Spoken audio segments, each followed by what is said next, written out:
not cute. Not a cute thing. It's a simple ponytail. In fact, it's kind of a bun. And so today, I have invited somebody to come and give me some tips on how to be a little cuter with my hair, because I feel like a lot of us, especially moms, need some help with some cute hair. So I'd like to introduce you to somebody. Becky, come over here. Come over here. I'm Becky, she's Becky. This is Becky. For the Beckys. Becky, yeah, Becky squared. Becky is from Whippy Cake. She's not just from Whippy Cake, but she is the founder, the producer, all things creative, all things amazing, the powerhouse, the brain, the everything that is behind Whippy Cake, which you can see here as a website below.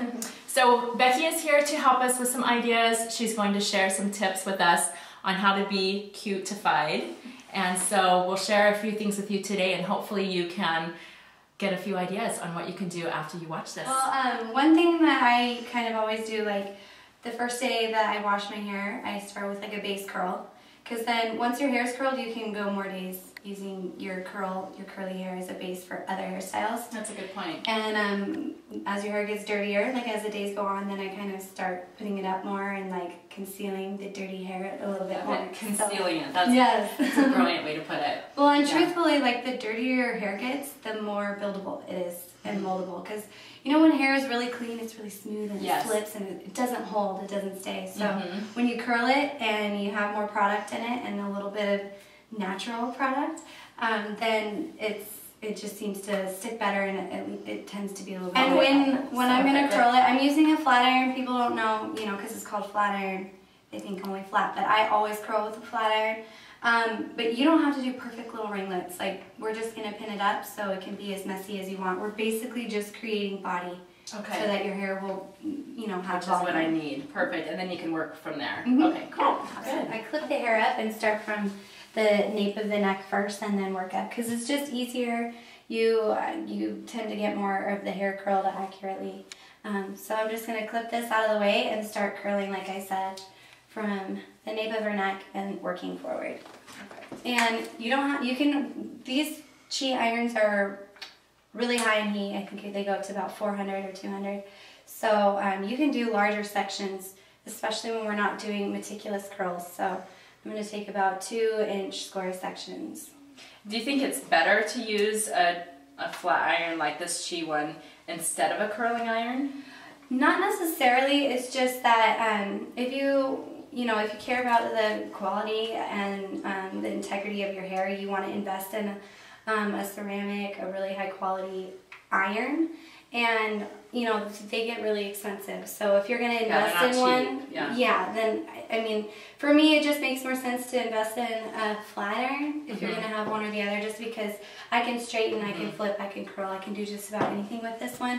Whereas with the curling iron, it's a little bit harder to get, like, you know, really straight hair with. So just more versatile. It is. It's very versatile. So. Okay, that makes sense. Yeah. So now you're just gonna go ahead and work up and curl the whole head all the way to the top. Yep. I'm just gonna, and I mean, you could tell that I'm not spending a lot of time on each curl. I'm not taking really small sections. I'm just starting at the base of the hair and then pulling through to the ends while I'm churning all the way to the ends. And by the way, when you're curling, does it matter which direction you go in, or are you kind of going back and forth? Well, I kind of switch directions, like each section that I curl, just because if you curl them all in one direction after like an hour, it's all gonna look like one big curl. Okay. So unless you're going for like a finger wave look, then you want to alternate directions. And remember, guys, this is not every day. You know, we're going for quick and simplifying our morning routine. This is just day one. When you've washed your hair, you can curl your hair on day one, and then this can last for, well, however long it takes for your hair to get too greasy and oily and whatever. Unusable, yeah. Yeah, unusable. So day one might be a good day. Like just to leave it down. Sunday, you're going to church. That's a good day one because you know that whatever. Yeah. Okay. And then, or if you want more volume, you know, you could just finger through it and separate the curl a little bit more. This gives it a little bit more of a natural look to it. Okay. And then I love to use spray wax because I have really fine hair. It's really spray wax. Smooth. Okay. It gets flat really easily. So I use this spray wax because It's not like hairspray. You know, when you spray hairspray, it dries, and then if you run your fingers through it, it's like gone, like it was never there. Okay. It's what they call memory. This doesn't have memory. It doesn't like dry and go away. It stays. It kind of has like an oily texture to it. So it adds texture, and it's gonna keep the volume in your hair. Perfect. But you're still able to run your fingers through it. So is it kind of like a spray version of pomade? Exactly. Okay. It's exactly like that. And the thing with product, this is a salon quality product, so it's going to be a lot more concentrate. Less is more. Also, a lot of people, when they're using product, they come right at their roots, and then you're weighing your hair down, and it's flat right here and all this craziness here. So you always want to come at it from underneath. Okay. So usually what I do is I pick up the hair like this, and I come at it from underneath, like that. Okay. So you're almost missing your roots entirely. But yeah, so day one, like you could really just use this as your style. Wild child. Wild child. Because that's cute. That's big and fun, and yeah. And like you said, like church or going to a party or whatnot, you could put a cute little headband in and really dress it up even more. Or you could do some like pinning it back or twisting it or a little braid in it. Kind of give it a more casual look if you were to do something like that. So cute. Okay, let's see what it looks like if we do put a headband in this, okay?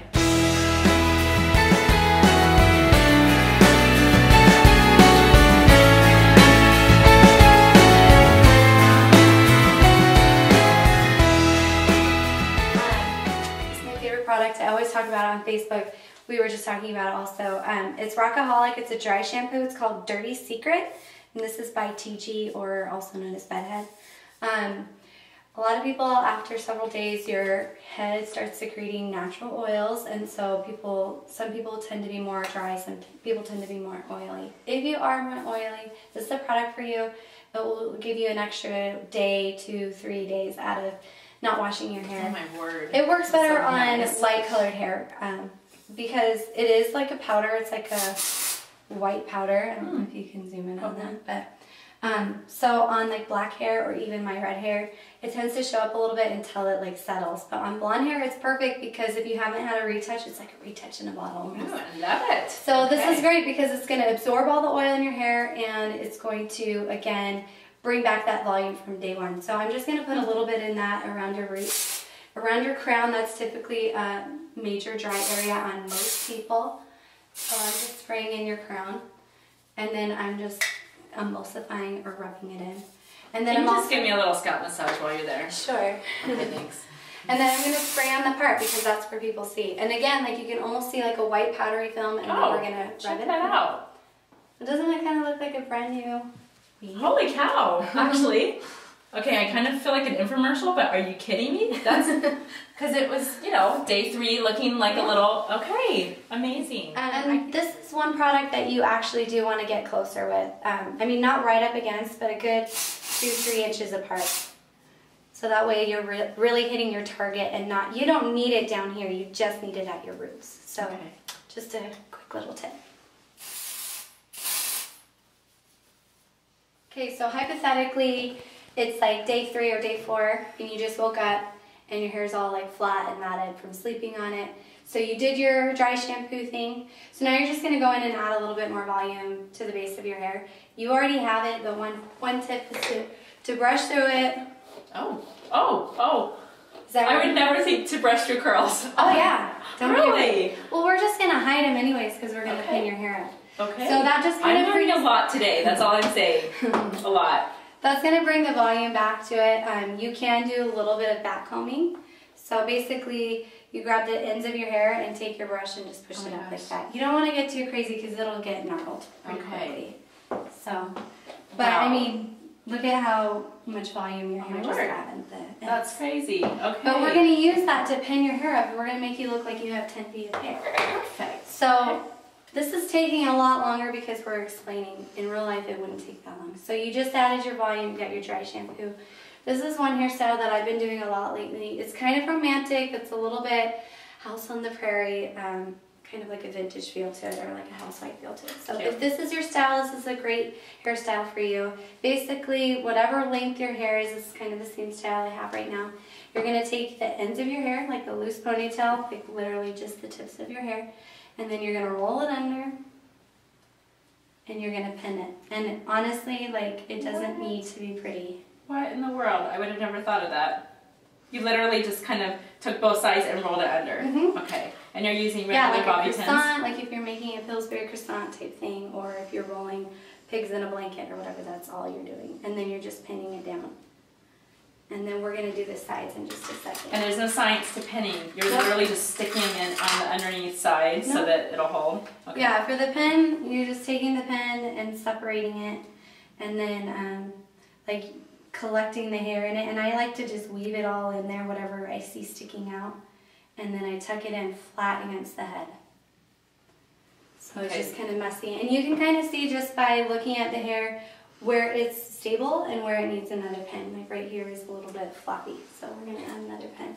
Typically, each hairstyle, I mean, unless you have really heavy, thick hair, should take about 5 or 6 bobby pins. If you have more than 10 or 15, start over. Start over. Exactly. Something's wrong. Because then it's looking, there's no way to conceal 10 or 15 bobby pins in your hair unless you're Pocahontas. And honestly, it's like no rhyme or reason, it's just messy. It already feels like so nice. It's off my neck, but it's so much cuter than a ponytail. And I know that you're not even done, but that's so fun. Well, you kind of have like a Martha Washington look going here, or maybe even like a pilgrim type style, like all you need is Call me Pilgrim. I love it. Whatever it is. Martha, Pilgrim, I'm all over it. This is so cute. And typically when you are styling your hair up, I always suggest working your way from the back to the front. Because if you get the front just right and you still have the back to do, it's almost impossible to keep the front looking just right while pinning at the back. So you pin at the back first and then work your way to the front. So fun. So again, I'm separating my bobby pin. I've got my finger right in between. And I'm just going to come up under this part. And I'm just using the bobby pin to collect the hair and tucking it in. What? That's so easy. Yeah. Okay, that does not take a whole lot of skill because you literally just pushed it up and then down. Okay. And depending on your length of hair, like your hair is a little bit longer than mine, so you do have a little bit more volume to work with. So your hair requires a little bit more bobby pins. Okay. So if you have any hair bulging where you don't like it, like some people like asymmetrical or a little bit more funky or loose, then leave it. But if you like it to look a little bit more uniform or cleaned up, then you can. So then you're going to just give inventory of your hair, you know, making sure, looking at yourself straight to make sure it's symmetrical, like one side isn't more wonky than the other. Same thing, look at the back, make sure anything's sticking out, and then give it the shake test. Go ahead and shake your head. Does anything feel like it's about to fly out? Are there any pins that you feel might not be too tight? Nothing feels loose, but I feel a pin is a little bit loose right there. So that's when you would just go ahead and that's when you do the shake test. You just go in and secure that pin one more time. I love it. Okay, so here's a question for you. I think this is darling. But if I'm just in a mode where I'm with the kids or I'm working, I just kind of want all of the hair out of my face. What's the best way to? Well, you could just pin it straight back. I have the same problem. I recently cut bangs, and sometimes when I'm working, I can't handle it. So I almost always twist my bangs. You don't have to. Like one option would just to be either twist it back into the style. Okay. Which can then easily be taken out. Yep. Right? Okay. So just like that. Did you kind of do the same thing where you push it up and then twist it back down? I start from underneath and then I go under. Okay. If you have shorter bangs like me, it would be easier to twist. Okay. So, oops. That's cute though, because then you can take it right back down again. Yep. And honestly, like if you just needed a quick pin up while you're working and then your husband's coming home, you want to look cute again, you just unpin it. If you have shorter hair like this, you can twist it at the roots. Just twist it on itself. And then pin it right here. Perfect. I mean, that's if you pretend that didn't exist. So cute. Yeah, it's really easy to pin back if you don't want anything in your face. This just kind of gives it more of a really mature, romantic look to it. So. I'm feeling very mature and very romantic right now. Yeah, and because you're mom, you're going to need a good, nice touch of hairspray just to finish it off, kind of hold it throughout the day. So cute. Thank you.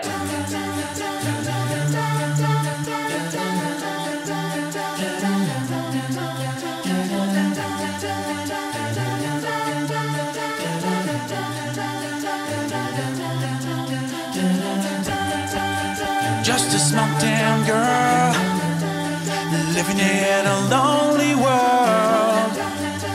She took the midnight train going in.